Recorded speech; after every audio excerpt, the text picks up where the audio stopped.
let's continue our conversation with Tom Hamza from the Investor Education Fund and talk a little bit about program evaluation and ROI.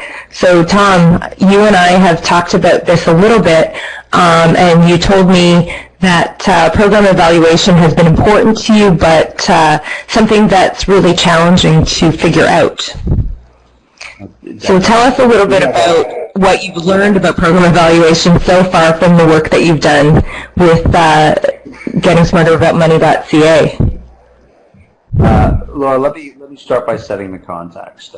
We're in a funny place because we are funded by an organization that's a securities regulator, strongly supports what we do, but at the same time, it's known as item number 35, number 50. We're not the first priority that they think of. Well, we report to the board of directors of this organization, and generally they like the idea of investor education, but they don't need it themselves, and they don't necessarily see it. So it's very important for us to make a clear point that we're making progress. And the issue that we've always had is that when you're looking at the typical measures of ROI on web content, for instance, for an education organization, it's almost absurd because the expectation from the funder is it often ends up boiling down to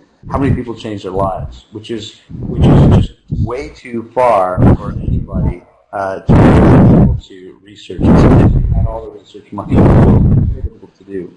So we have this huge expectation of quantification, which is natural. But we're in the education field where the quantification is naturally imperfect. We've made a lot of progress recently to address this issue and basically get rid of the clutter, the data that's kind of clutter when we're trying to show ROI. Great. And so what have So you mentioned that you do look at user statistics on the website, but less concerned about who's using it and more concerned about just general use? Yeah. As somebody who's ultimately responsible for the site, I used to have a dashboard of how many people were coming to the site, how long they were staying there for, basically how many people touched our site. Data that has a lot of, there's a lot of room for inaccuracy, and there's tons of room for well-meaning efforts that inflate or deflate statistics. So, for instance, we care how many people visit our site, and we go and we advertise, and we have a 0.2% return on 20 million visitors. All those people might come to the site and they might stay there for, I don't know, between 2 and 6 seconds, and you get credit for it, but nothing has happened. So what's happened is we've looked at a lot of these stats, and we took a first principles approach and said, all right, all we really care about is not if somebody comes, not if they stay for 10 minutes or 2 minutes. What we care about is if they've done something, and that is all we're going to measure. And so done something and gone through sort of a learning experience in our case is, for instance, going through a calculator from start to finish. It takes mental engagement. You're actually there when you're doing something that's sort of plugging in your own experience, which is important.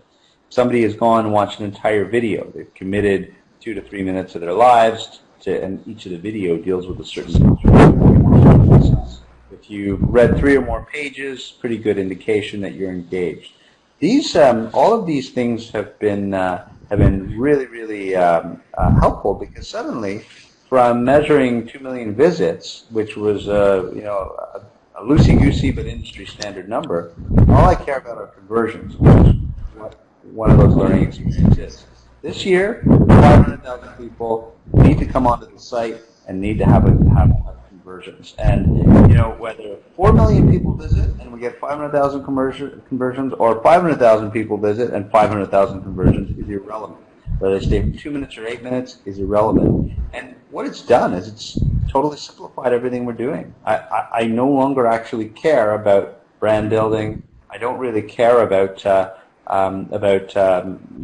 references to the content. I don't even necessarily care about media references to it. What I care about is when somebody hears about our site, they hear about it in a way that's going to make them come on board and convert and engage.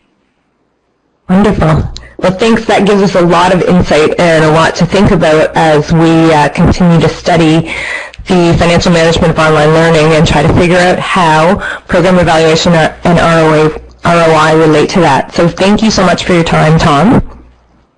Absolute pleasure, and I'd love to speak with you anytime.